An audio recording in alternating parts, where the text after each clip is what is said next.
Hey everyone, for today, our team has prepared a skit explaining the budget proposal from Biden's administration regarding the low-income housing tax credit. Oh gosh, I'm so confused. Let me just phone my friend.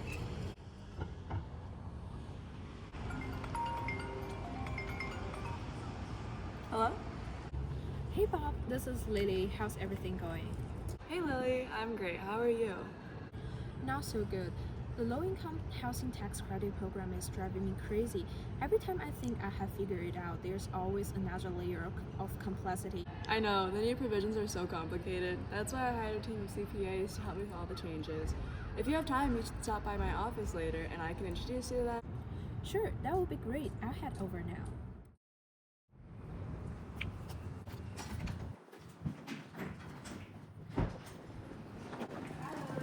Hi, Good to see you. good to see you, Bob. We're so excited to show you how our LIHTC program is managed here. It's definitely got a lot more complicated, so a lot more is going to change with Biden's proposal as well. Okay, so let me tell you a little bit about the program. The Low-Income Housing Tax Credit Program was initially started with the Tax Reform Act of 1986. And so the program was supposed to encourage developers to develop and rehabilitate affordable housing units for low-income families and households, and these developers would get tax credits to make it more financially viable. There is a standard 4% cap for the tax credit, but there's a 30% boost for developers who develop in difficult development areas. So definitely, again, like I said, a lot more complicated. There's a lot more regulation, oversight, and also a lot more paperwork as well.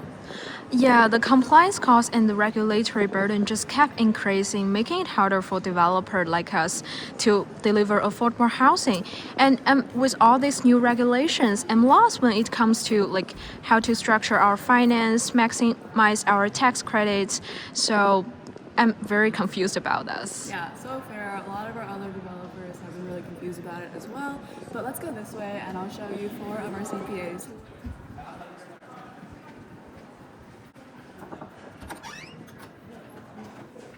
Hi Antonio, do you have any time to talk to my friend Lily? She's a developer who's trying to navigate the expanded LIHTC program, and I told her that your firm has been really helpful for us. Of course. Nice to meet you, Lily.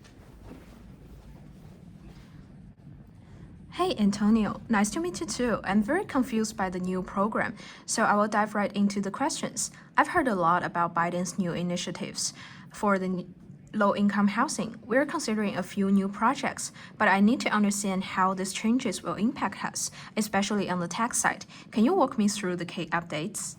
Absolutely. One significant component that Biden proposed is a $20 billion increase in funding for affordable housing. This primarily aims to expand the viability for low-income housing tax credits, or LIHTCs. To almost 4 times the current size, so that state agencies can allocate more credits to help finance new construction, rehabilitation, and preservation projects to meet the government's growing demands for affordable housing. The program specifically targets minority and historical and underdeveloped communities, and the expansion would see to job creation, housing stability, and reduce homelessness. So there are a lot of economic and social benefits, all in the manner of being financially attractive to you, the developer. Okay, but how does this help me directly? Great question. One of the major changes is the adjustment to the 50% bond test. Previously, to qualify for the 4% tax credit, at least 50% of your project's total financing had to come from tax-exempt private activity bonds. Yes, I'm familiar with that. It's been a challenge to meet that threshold sometimes. Exactly. Biden proposes lowering the bond test requirement from 50% to 25%. This change is significant because it makes it easier for projects to qualify for the tax credit. By reducing this threshold, more developments can access the 4% LIHTCs, increasing the equity availability for projects. This means lowering financing hurdles and potentially move significant projects or more units being developed with the same level of investment. So essentially, we have better access to tax credits with less reliance on bond financing? Yeah, it reduces the barrier to entry, and allows you to leverage tax credits without needing to source as much bonds as before. This adjustment and the $20 billion increase should make low-income housing projects more financially viable. The idea is to lower the financing costs and incentivize developers to expand affordable housing. Will this have a big impact on our project pipeline? Absolutely. If the changes are implemented as planned, the increased funding and lower bond test requirements should accelerate project approvals and make it easier to finance deals. Now is a good time to start planning ahead and assess potential projects that could benefit from these incentives. All right, well, it was nice to meet you. I'll continue my tour with Bob and come back if I have any more questions. It was nice to meet you too.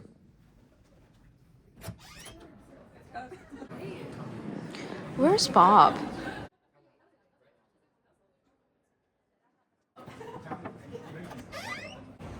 Hey, I don't know where's Bob, but he told me to go to this office. That's okay. Bob does that sometimes. Nice to meet you. I'm Michelle. I'm a CPA working for Bob's firm. Hi, I'm Lily. I just met your coworker Antonio, and he was extremely helpful. I'd love to hear more from you as well. How do I make sure that my company and its projects are eligible for all these benefits? What a coincidence. I'm actually looking at this information right now. So tax credits are allocated through state housing finance agencies, or HFAs, and they create their own application process, which we can help you with. But let me just run you through the overall 3 things that you do have to meet. And so the first thing, as you can see, is meeting an income test in one of 3 ways. A, at least 20% of the units must be occupied by tenants with an income that's 50% or less in the area's median income, or AMI. And then you can at least have 40% of the units being occupied by tenants with an income that's 60% or less of the AMI, or at least 40% of the units must be occupied by tenants with an average income of no more than 60% of the AMI, and no units have tenants with an income greater than 80% of the AMI. So that would meet the income test. And then the second thing would be passing a gross rent test, in which rent can't be more than 30% of 50% or 60% of the AMI, depending upon the share of tax credit rental units in your specific project. And then the third thing is just following fair housing and tenant protection rules, and this means not discriminating against voucher holders and abiding by good cause eviction protection. Thank you so much for the information. I'll see you around. Of course. Oh, gosh. Hey, Bob. Hi Lily, sorry I bumped into you. I actually lost you. But let me actually introduce you to our third CPA, Gavin. Sure. This is my friend Lily. I wanted her to talk to you about compliance with the LIHTC program changes. Yeah, of course. Nice to meet you. Have a seat. Hi, Gavin. As a developer interested in taking advantage of the expanded LIHTC program, what are the primary compliance requirements we need to meet to maximize the available tax credits under the new guidelines? So under this program, there are several rules and tests you have to follow, which you probably heard from Michelle earlier. These requirements must be maintained for the initial 15-year compliance period to avoid recapture of tax credits. That can be extended for up to 30 years as well. So we'll guide you through the process preparing the second part of Form 8609, which your eligibility for the program will be checked. And it's very important to know that this form has to be filled out for each building that's participating in the project. And on top of that, we'll also help you to fill out the Form 8609-A, which is known as the Annual Statement of Low-Income Housing Credit. And this is really used to claim the LIHTC on the federal tax income form. And after the credit amount is determined, we'll help you to wrap up by filling out the Form 3800. So on top of all these filling out forms and the compliances, will also help you to represent your project in meetings with local officials, provide documentations for zoning and permit applications, as well as maintaining communication with state housing agencies. That will be so helpful for us. I'm gonna finish the last leg of this tour. Thank you, Gavin. Yeah, no problem at all. Okay, let me introduce you to one last CPA and talk about long-term sustainability. Yeah, of course. Hi, Genzo. Hey. Oh, you must be Lily. Yeah. Perfect. Now that you're all settled in, let me know what I can help you with today. Hey Genta, given the long-term nature of affordable housing projects, how can we structure our projects to ensure its success and sustainability over time while benefiting fully from the expanded program? That's a great question, Lily. So, a lot of long-term success will depend on both sustaining affordability as well as leveraging the project's benefits beyond the compliance periods. Our firm's main goal is to honestly create a financially sustainable structure for all of our clients that supports ongoing affordability and success. And in order to do so, we've always recommended structuring partnerships and securing funding that aligns with your firm's long-term goals.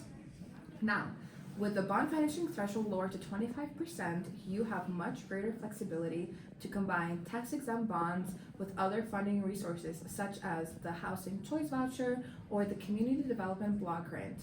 This would also indicate syndication of tax credits where the investors will provide your firm with capital in exchange for tax credits. But throughout the entire process, they would remain passive, which would allow you to have more control over project management. It's a win-win, right?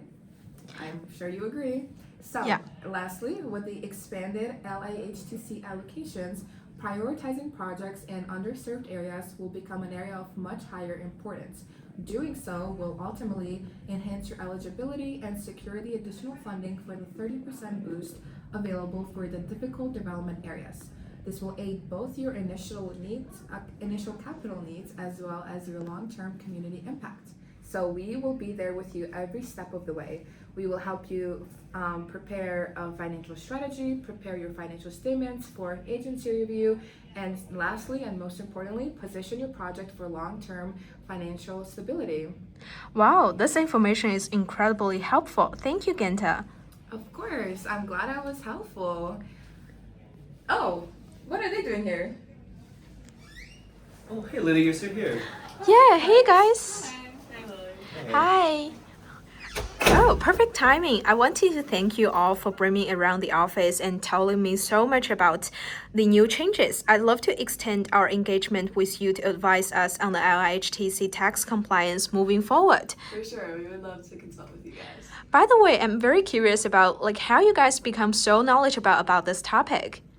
So Really taught us.